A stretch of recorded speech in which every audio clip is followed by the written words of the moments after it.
Hello, we are going to talk about how to solve systems by substitution today. Now, we've been working the last several days on graphing, and you've probably seen some of the downfalls of solving by graphing, especially when we got into those story problems. So there is another way to solve systems that sometimes makes our lives a little easier, and this is called substitution. Now, substitution has several steps to it. And as I mentioned earlier, I think that we did talk about this last year kind of briefly, so you may remember it as we go. So the first thing we do when we are solving by substitution is we have to solve one of the equations for one variable if it's not already done. So we have to get it so it says y equals or x equals. Then we take that expression that we solved for a variable and we put it into the other equation. We substitute it in there. That's why it's called substitution. And then we solve that equation to get the value of the first variable. Once we have that value, we plug that back into one of our original equations to get the value of the other variable. And then once we have the x and y values, we write that as an ordered pair, and then once again we check our answer to make sure that we've done it correctly. So those are the steps we're going to follow, and I'm going to show you kind of three different types of problems that you'll run into as we first start out with substitution. So here's kind of the easiest version of a system that we can solve with substitution. As you can see, both equations are already solved for a variable. They're both already solved for y.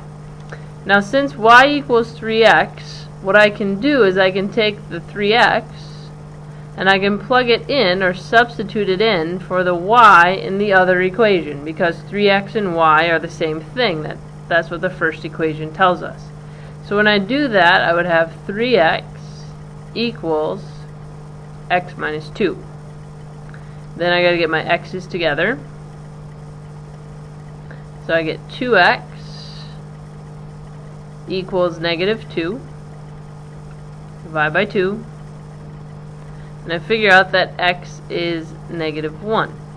And then what I do is I take that value and I plug it back in to either one of my original equations. It doesn't matter which one I choose, but let's just take the second one here. So y would equal negative 1 minus 2, which would be negative 3.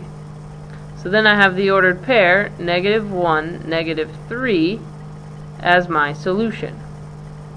Now I just want to make sure that it's right, so what I do is I plug it into each equation and check it. So I'd have negative 3 equals 3 times negative 1. That works. And then I have negative 3 equals negative 1 minus 2. That also works. So therefore, my answer is correct. Now, they can get a little more complicated. So if you look here, you can see that one of the equations is already solved for a variable, but the other one is not. And that's okay, because we only need one of them to be solved for a variable. So I have y equals x plus 1. So once again, that means that y and x plus 1 are the same thing.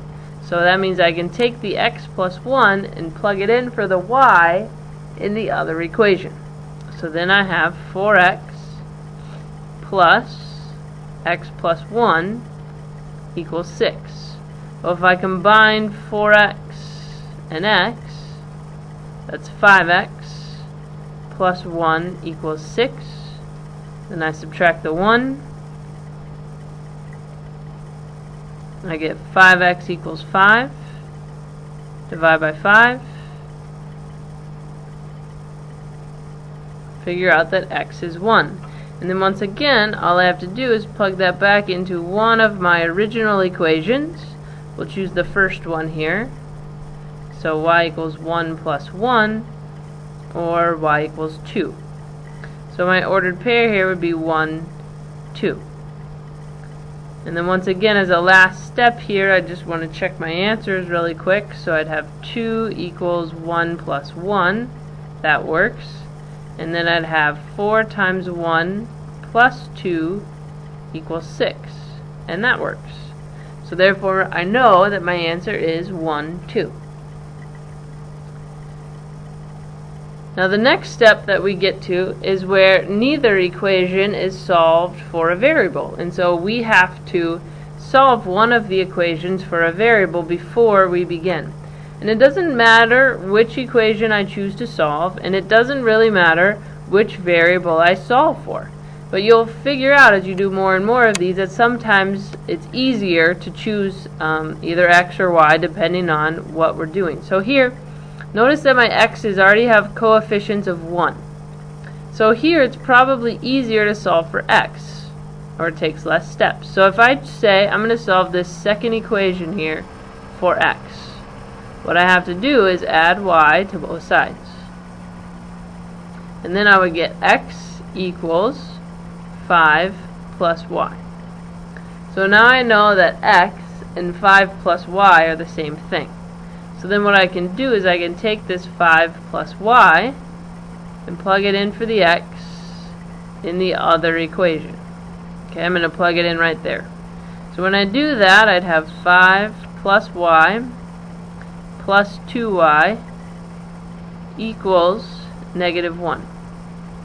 So if I combine like terms, I got y and 2y, that's 3y, so I'd have 5 plus 3y equals negative 1.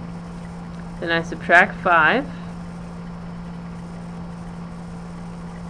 and I get 3y equals negative 6. So then I'm going to divide by 3,